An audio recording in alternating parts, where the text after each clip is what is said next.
Imagine a world where you know for a fact that everything you're being told is true to its core. How long do you think you'd last before the sheer volume of honesty overwhelmed you?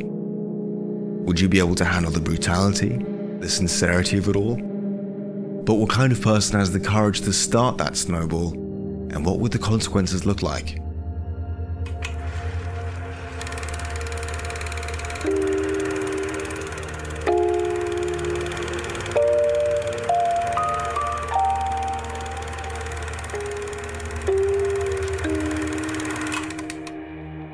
Brendan Fraser is back in the spotlight, and for good reason, and I for one am overjoyed at seeing this gem of a man back on the silver screen, and boy oh boy did he not disappoint this time. Fraser's rendition of Charlie, based on the play by Samuel D. Hunter, has everything we could hope of an actor experiencing the truth of his character.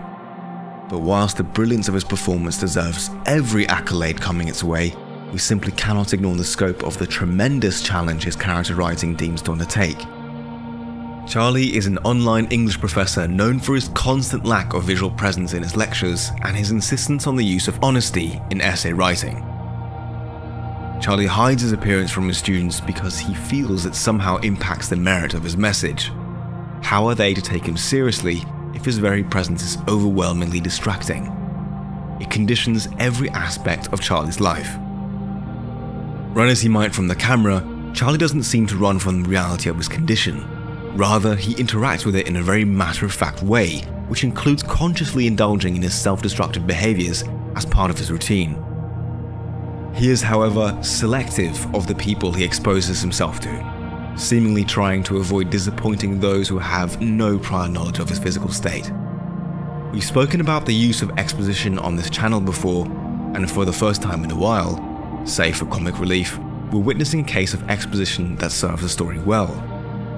Charlie states exactly what he wants and where his conflict lies blatantly throughout the film. Now, there's no denying this film is far more of a play, but I'd be remiss not to mention how odd it is to see it actually pulled off on the intimate lens of film. The proximity we gain from the camera allows us to explore the depths of Charlie's character, so that we feel the true weight of what he's experiencing. Charlie is always honest. And I do mean always. From his near-fatal pornographic introduction to the skin-crawling, cringe-filled, pathetic conversations he has with his daughter. See, if you're honest about your reality, your being to the core, then there is no room for things such as cringe, shame, falsity, and rhetoric in its most traditional sense. Yet, therein lies the problem. How then does one interact with those emotions when they arise? What if you have no time to process it, to rid yourself of it? What if death comes knocking at your door because of your refusal to look at it? What would you do if your beliefs were held over your head? After being saved by his soon-to-be troubled Mormon-like visitor Thomas, Charlie has to confirm to him that he is in fact dying. Whilst there's no denying that he's been aware of the possibility, it's Charlie's immediate reaction to the prospect of death that deserves our attention. Charlie asks to be read his favourite essay. Why? What is this? Why am I reading this? Because it's the most honest thing he's ever read. And if he's to go, he preferred to go while being in that essence. I mean, talk about dying for your beliefs. It's this purity of vision towards his theme then allows us as an audience truly enjoy the unfolding of the story. Upon learning how long he has left and after overhearing a conversation with Liz, Charlie decides to clean up and call his daughter, but not before shamelessly asking Liz to indulge him in his self-destructive habits. Though not commendable in the least, note your emotions when interacting with that level of honesty and vulnerability. Were you repulsed? Yet, what's the alternative? A comfortable lie? This film has more to say on the matter. Charlie's daughter, Ellie, is the crux of his personal arc. Facing the inevitability of certain death, all Charlie wants to do is spend a little more time with his daughter so that he can guide her into understanding her potential. For those of you who've seen the film, it's a tough pill to swallow as Ellie makes it her prerogative to be as hurtful to his father as possible, and not without good reason. In his desperation, Charlie goes as far as to offer his own daughter money to spend time with him. Yes, you heard that right. That's the level we're dealing with, and it's oh so refreshing. When interacting with people whilst using such a high level of honesty, you quickly learn who they are based on how they react, and that's exactly what happens. Enticed by the prospect of having her burning questions answered, her father's eloping with another man, surrounding her abandonment, plus the constant appeal of money, Ellie is unable to maintain her tough girl facade. How could she if the opportunity to access mainline truth is right there? So we return to the honesty paradox. Laying things out openly also means having to face the reality of your situation. This is where Charlie struggles. He's hiding his health condition from his daughter and is fearful as to how she'll react to the truth of his actions. No matter how much he tries to conceal these facts, they make themselves incarnate in the outcomes of his decisions.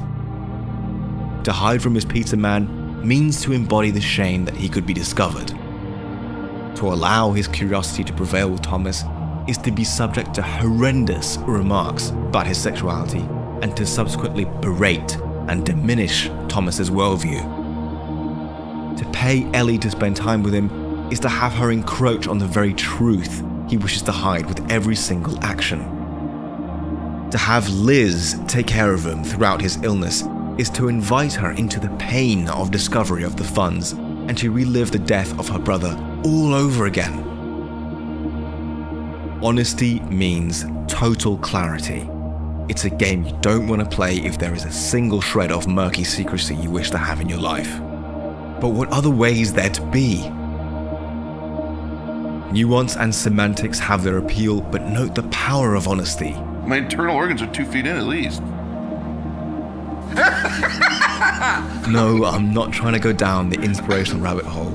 I'm referring to the very real and strange effect honesty has on people. It almost seems liberating. You indulge in your joy, your anger, your misery, your fear, your shame, your weakness, your power. You see the very core of these things, and horrid as it may seem, nothing is more genuine. To live at this level is to see the very best and the very worst you have to offer.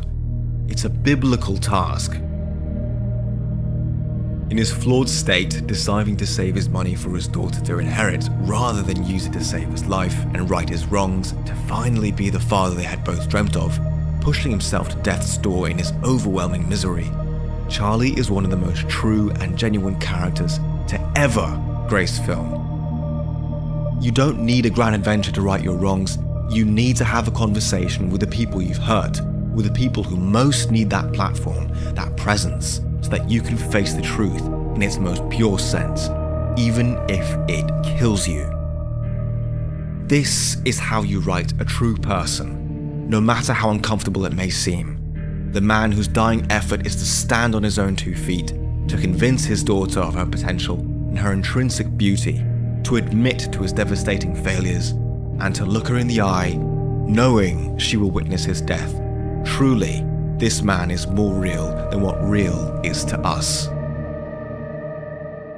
That's the rub with this sort of voice. Reality becomes false in comparison to the barren truth.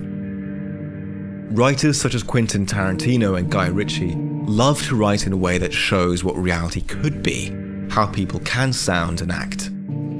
In The Whale, Samuel D. Hunter writes in a way that makes reality seem false in comparison to this surreal and hyper-concentrated story. It embodies tragedy totally. It's not an accidental story. Charlie is the whale and he knows it. Through him we see the scope of pain better than we ever could have. Just as Ellie's essay alludes, that which lies in the shadow and is brought to the light, that is truth. If you're looking for it, The Whale is a right place to start. Not convinced? Do it for a day. Demand it of your environment. Take Charlie's class. He may have something to teach you yet. Thank you all so much for watching. Please like and subscribe. We have really enjoyed your support so far and all the interaction we've had with you. Please look to this channel for more character-based video essays in the future.